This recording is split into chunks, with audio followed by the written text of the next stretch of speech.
اور اس کی جو ریزنز ہیں ان کو بھی وہ دیکھتا رہا اور اس پر غور کرتا رہا اور اس کی بھی وجوہات جاننے کی کوشش کرتا رہا، اور پھر ان اسباب پر ضبط کرنے کے طریقے یعنی کنٹرول کرنے کے طریقے جو ہم نے اس سے پچھلے لیکچر میں ہم نے کیے تھے، ضبط کرنا یا کنٹرول کرنا، کہ وہ ضبط کرنے کے طریقے سوچتا رہا تاکہ ان واقعات کو کنٹرول کیا جا سکے۔ اس طرح انسان کا تجسس بڑھتا رہا، وہ اسباب معلوم کر کے واقعات پر ضبط کرنے کی کوشش کرتا رہا۔ اسباب معلوم کرنا اور واقعات پر ضبط کرنا اس کے علم کا سرمایہ بنتا رہا۔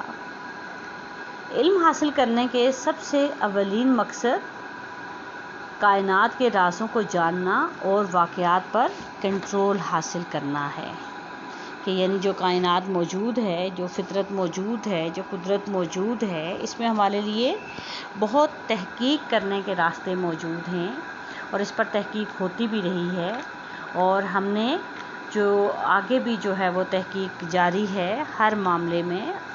تو اسی تحقیق کے نتیجے میں دنیا آج جو ہے وہ جس مقام پر پہنچی ہے وہ اس تحقیق کے نتیجے میں پہنچی ہے۔ جتنا ٹیکنالوجی میں نے اس میں اضافہ ہوا ہے، جتنا سائنٹیفک انوینشنز ہیں، جتنی جو ہے وہ انسان نے دنیا کو یا کائنات کو مسخر کیا، یہ سب کیا ہے؟ تحقیق کی وجہ سے ہے، یہ ہمارے اسی کام کی وجہ سے ہے۔ آگے ہم دیکھتے ہیں کہ تعریف ہے گوڈ اینڈ اسکیٹس کے مطابق تحقیق کسی مسئلے کے تعین میں قابل لحاظ حد تک احتیاط اور مسئلے کا حل تلاش کرنے کے لیے بہترین طریقوں کے طے کرنے کا نام ہے، جس میں ہمیشہ نئے پن کا عنصر پایا جاتا ہے۔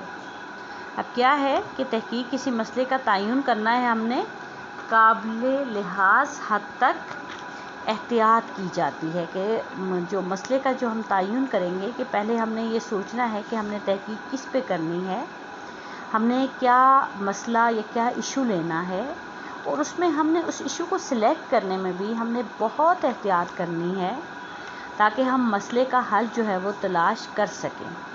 اب مسئلے کا حل جو تلاش کریں گے تو اس کے جو بہترین طریقے ہیں ان طریقوں کا استعمال کریں گے، اور جس میں ہمیشہ کیا ہے کہ ایک نئے پن کا عنصر، کہ اب تحقیق ہم نے صرف وہی نہیں کرنی کہ جن پر پہلے تحقیق ہو چکی ہے یا ہم انہی چیزوں کو تحقیق کر کے پروو کرتے رہیں، بلکہ ہم نے ہر سٹیپ پر ہم نے اس سے آگے بڑھتے چلے جانا ہے تاکہ اس میں اضافہ ہوتا چلا جائے۔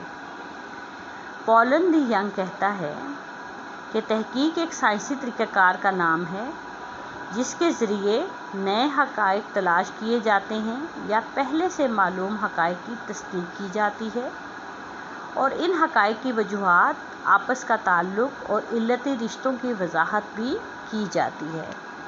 کہ تحقیق ایک سائنسی طریقہ کار کا نام ہے جس کے ذریعے نئے حقائق تلاش کیے جاتے ہیں یا پہلے سے جو معلوم حقائق ہوتے ہیں ان کی تصدیق کی جاتی ہے، اور ان حقائق کی جو وجوہات ہے ان کو جانا جاتا ہے، ان کا آپس میں تعلق بیان کیا جاتا ہے، پھر وہ جو تعلق موجود ہوتا ہے حقائق میں اور اس کی جو ریزنز ہیں اس تعلق کی بھی وضاحت کی جاتی ہے۔ آگے ہے جوڈا کے مطابق تحقیق دراصل حقائق کے حصول کے لیے مسلسل تفتیش کا نام ہے جس کے ذریعے مسائل کا حل پیش کیا جاتا ہے۔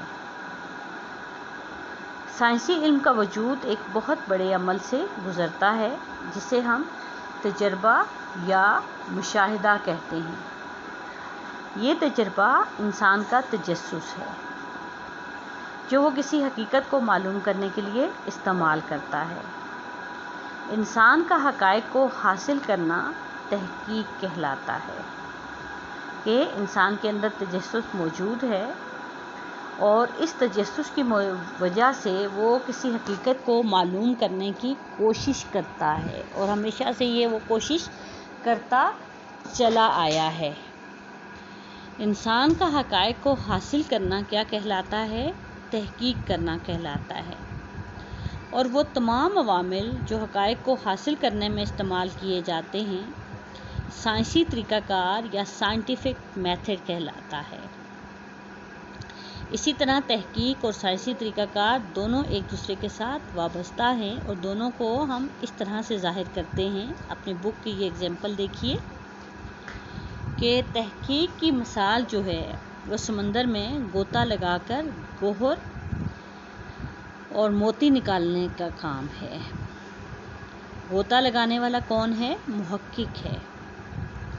غوطہ لگانے کا جو پروسیس ہے وہ کیا ہے؟ وہ تحقیق ہے۔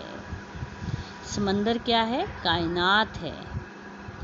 غوطہ لگانے یعنی موتی حاصل کرنے کا جو طریقہ ہے وہ سائنسی طریقہ کار ہے، اور گوہر اور یا موتی کیا ہے؟ وہ حقائق ہیں جو اس نے حاصل کیے ہیں۔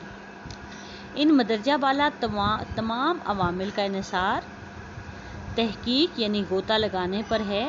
تحقیق ان سب عوامل کو جنم دیتی ہے کہ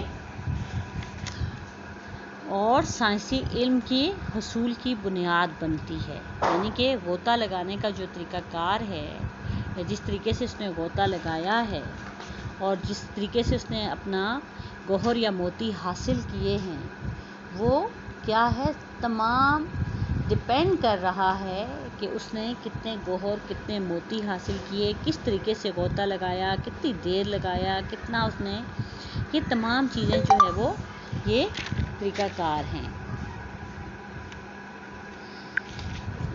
اب کیا ہے آگے آپ کا ہو از ریسرچر یا محقق کون ہے؟ ہر وہ شخص محقق ہے جو حقائق کو معلوم کرنے کے لیے کوشش کرتا ہے۔ تجربہ گاہ میں تجربہ کرنے والا طالب علم بھی محقق ہے۔ چاند کے سفر پر روانہ ہونے والا مسافر بھی محقق ہے۔ عدالت میں واقعات کا غیر جانبداری سے مشاہدہ کر کے حقائق کو معلوم کرنے والا عمرانیات کا طالب علم بھی محقق ہے۔ ہر فرد اپنے لحاظ سے محقق ہے۔ تحقیق کا درجہ ہر فرد کے لیے الگ الگ ہے۔ جو فرد غیر جانبداری کی روشنی میں حقائق کو معلوم کرنے کی کوشش کرتا ہے وہی محقق ہے۔ ہم نے پچھلے چیپٹر میں بہت ڈیٹیل سے غیر جانبدار ہونا محقق کا کہ کیسے اس کی جو سوچ ہے، اس کا جو کلچر ہے، اس کی جو پسند ناپسند ہے، ان چیزوں کو بھی اس نے سائڈ پر رکھ کر جو ہے وہ اپنی تحقیق کرنی ہے اور حقائق کو معلوم کرنے کی کوشش کرنی ہے۔ یہ وہی محقق ہے اور اسے ہم سائنسدان کہہ سکتے ہیں۔ سائنسدان وہ فرد نہیں ہوتا جو صرف تجربہ گاہوں میں تجربہ کرے۔ ہر وہ فرد سائنسدان ہے جو سائنسی علم، سائنسی طریقہ کار اور تحقیق کے عمل سے آگاہ ہو کہ یعنی وہ ان تمام چیزوں کو استعمال کرتا ہے اور تحقیق کرتا ہے۔ آج کا ہم نے جو کیا چیپٹر سٹارٹ کیا ریسرچ کے بارے میں ہم نے پہلے بات کی، پھر ہم سوشل ریسرچ پر آئے۔ ٹھیک ہے، سوشل ریسرچ میں ہم نے مختلف مفکرین کی جو آپ کی بک میں ڈیفینیشنز دی گئی ہیں وہ آپ نے کی۔ ٹھیک ہے، پھر ہم نے سائنٹیفک جو میتھڈ تھا اس کا اور جو آپ کی سوشل ریسرچ ہے اس کا جو کامن ہونا ہے وہ ہم نے کیا۔ آپ کا لاسٹ میں جو آپ کی ایگزامپل کوٹ ہوئی ہے اس کو ہم نے کیا۔ اب یہ سارا میں نے آپ کو کروا دیا۔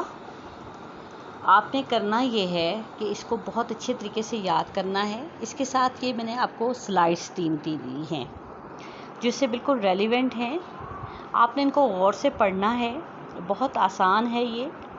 پھر آپ کو مزید جو ہے وہ چیزیں اور جو ٹرمز ہیں وہ کلیئر ہو جائیں گی۔ آپ یاد اس کو کرنا شروع کریں اور اس کو یاد کر کے اس میں چھوٹے چھوٹے کوسچنز ہیں جو ہم اس کو بالکل شارٹ کوسچنز کی صورت میں بھی کر سکتے ہیں، ایم سی کیوز کی صورت میں بھی کر سکتے ہیں۔ ایم سی کیوز ہمارے نصاب میں شامل نہیں ہیں، لیکن کیونکہ ہم آن لائن آپ کو پڑھا رہے ہیں، یہ بھی ایک ڈیفرنٹ طریقہ کار ہے، اور مے بی نیکسٹ ویک ہمارے کالج بھی کھل جائیں۔ جو بھی حکومت کی گورنمنٹ کی جو بھی پالیسی ہے ہم نے اس کو فالو کرنا ہے۔ تو MCQs میں اس لیے کہہ رہی ہوں کہ ہم واٹس ایپ پہ بھی واٹس ایپ جو کلاس ہے جس میں ہم جس طرح سے جسٹ ایک کال کرتے ہیں، آپ کو بھی پتہ ہے کہ بعض کا کال ہم گھنٹے کی بھی کر لیتے ہیں، آدھے گھنٹے کی بھی کر لیتے ہیں کسی بھی اپنے دوست عزیز رشتہ دار کو، تو ہم اس میتھڈ کو جو ہے وہ یوز کر سکتے ہیں اور چھوٹے چھوٹے کویسچنز میں آپ سے پوچھتی جاؤں تو تاکہ مجھے کلیئر ہوتا جائے کہ آپ نے اس کو پڑھا ہے، اس کو یاد کیا ہے. اور جس طرح سے اب اس چیپٹر کو شروع کرنے کے بعد شاید میں نے 3 دفعہ یا 4 دفعہ اس چیز کو رپیٹ کیا ہے، اور بک میں بھی یہ ریپیٹیشن موجود تھا کہ سائنٹیفک میتھڈ اور سوشل ریسرچ کیسے ایک دوسرے کے ساتھ ملتے جلتے ہیں، کیسے ہم سوشل ریسرچ میں جو ہے وہ سائنٹیفک میتھڈ استعمال کرتے ہیں. تو یہ چیزیں جب تک آپ کو کلیئر نہیں ہوں گی، جب تک آپ اس کو یاد نہیں کریں گے، یہ آپ اس کو پورا نہیں کر پائیں گے. اسی کے ساتھ میں آج آپ کا یہ لیکچر ختم کرتی ہوں. دعاؤں میں یاد رکھیے گا. اللہ حافظ.